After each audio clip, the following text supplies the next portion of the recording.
Boa noite, meus amigos do canal.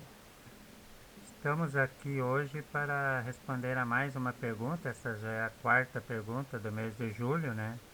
Foi enviada pelo nosso e-mail pereira.escritor@gmail.com, pela irmã Paula Monteiro Silva, aqui de Montenegro também, né? Nossa vizinha aí. Ela tem uma dúvida, né? E ela pergunta o seguinte: o plano de salvação de Deus para Jesus exigia a renúncia de sua vida espiritual, o pensamento do mundo, ou a renúncia da sua vida carnal?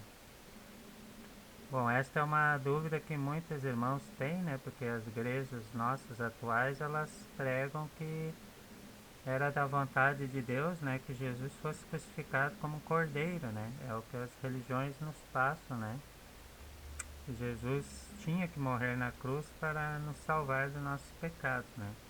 Mas, no entanto, a gente lendo a Bíblia, a gente nota que Jesus falava que era uma renúncia da vida do mundo, né? Da vida da tradição.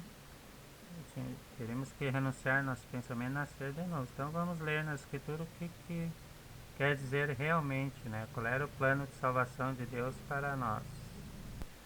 Quem tiver dúvidas também sobre o Evangelho, sobre alguma coisa, né? Quiser mandar uma pergunta pra gente, envia pelo nosso e-mail, né? Que está na tela aí, que a gente colocará a pergunta e a resposta da pessoa, né? No nosso canal também. Ela pode acompanhar por aí. Então vamos lá. As religiões aderiram a essa ideia por acharem respaldo nas escrituras sobre o sacrifício do cordeiro pela expiação de pecados, como era o costume dos judeus, né? Suas tradições. Após estudar muito os evangelhos e os ensinamentos de Jesus entre o povo de Israel, podemos notar que Jesus ensinava outro tipo de renúncia de vida. E não era a renúncia da vida carnal, né? Como é pregado hoje em dia, nas nossas religiões atuais. Temos que notar que Jesus ensinava que, da mesma forma que Deus o havia enviado à terra, ele também estava enviando seus apóstolos. Quem tem a sua Bíblia, então, pode pegar, né, e acompanhar com a gente em João capítulo 18, no versículo 18. Diz o seguinte: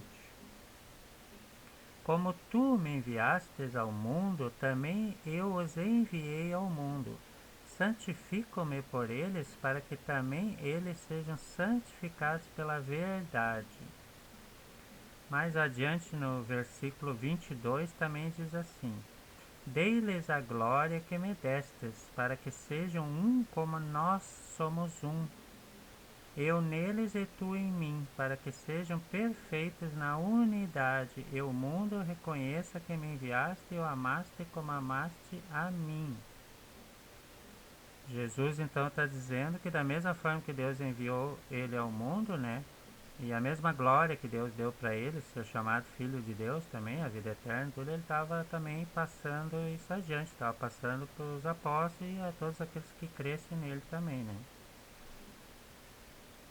Em Mateus também, capítulo 16, versículo 24, diz também: em seguida, Jesus disse a seus discípulos: se alguém quiser vir comigo, renuncie-se a si mesmo, tome sua cruz e siga-me.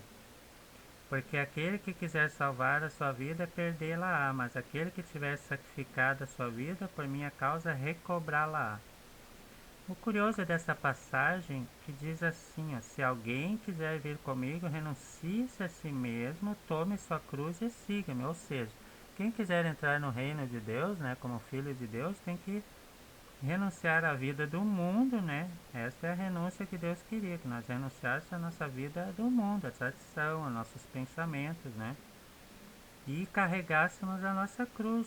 Jesus fala aqui, se alguém quiser vir comigo, renuncie-se a si mesmo, tome a sua cruz e siga-me.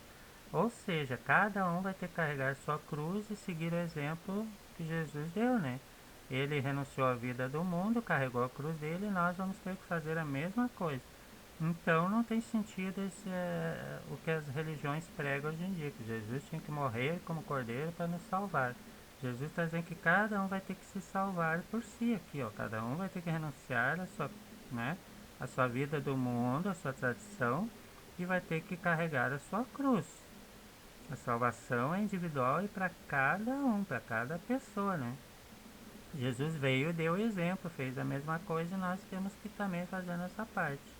Fazer o que ele fez, renunciar à vida mundana, né, a tradição, e carregarmos cada um a nossa cruz. Se quisermos vir após ele e entrar no reino de Deus. Está bem claro aqui nessa passagem, não tem como duvidar, né?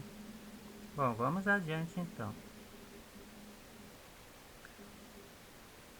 Porque aquele que quiser salvar a sua vida, perdê-la-á, mas aquele que tiver sacrificado a sua vida por minha causa, recobrá-la-á. Ó, aqui ele diz sacrificado a sua vida, ó. Não é para a pessoa, né, se matar, se suicidar. Não é a vida carnal, é a vida mundana, é o seu pensamento, seus sonhos, né? Tudo que aprendeu desde pequeno. Vai ter que sacrificar, renunciar à vida do mundo por causa, por minha causa, né?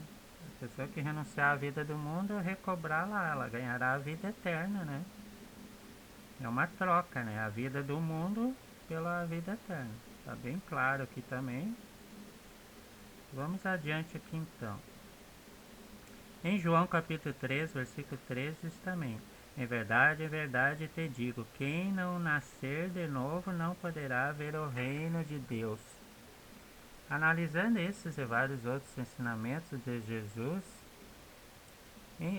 defendemos se defendermos a tese de que o sacrifício é carnal e não espiritual, todos deveriam morrer carnalmente nesses ensinamentos de Jesus. Quando Jesus revela que todos tinham que renunciar suas vidas no mundo, ele não faz menção ao suicídio coletivo dos crentes, mas sim uma morte espiritual para o eu tradicional.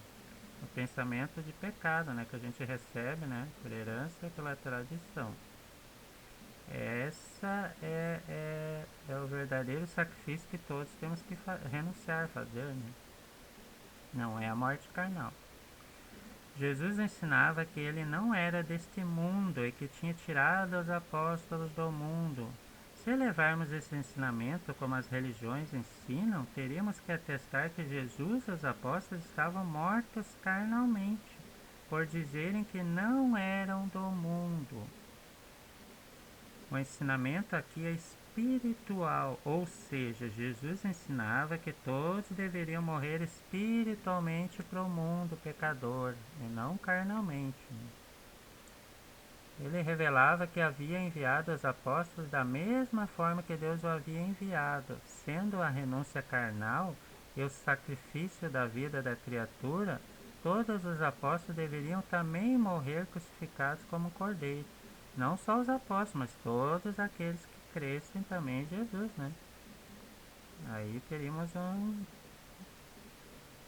uma extinção da raça humana, vamos dizer assim, né? É complicado. Não somente os apóstolos, como Jesus ensinou, mas também todos aqueles que nele crerem, né? Todos os crentes teriam que morrer carnalmente para entrar no reino de Deus. Jesus falou que era só para morrer para o mundo, né? E ressuscitar para Deus, né? Nascer de novo. Sendo assim, era o desejo de Deus acabar com sua criatura chamada de homem por ele no princípio? Estudando os evangelhos, podemos notar que Jesus se batizou também nas águas do Jordão, renunciando assim à sua religião judaica, sua tradição, e não à sua vida carnal, né? A renúncia aqui ensinada é totalmente espiritual, ou seja, renunciar aos pensamentos errados e pecadores passados de geração em geração pela tradição, que foi criada pela astúcia dos animais e as inspirações mentirosas de Satanás, né? E que todos recebemos desde pequenininho.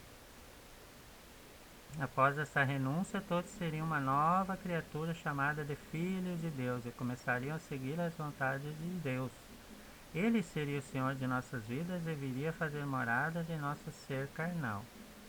Então acho que está bem respondida a pergunta aqui, né?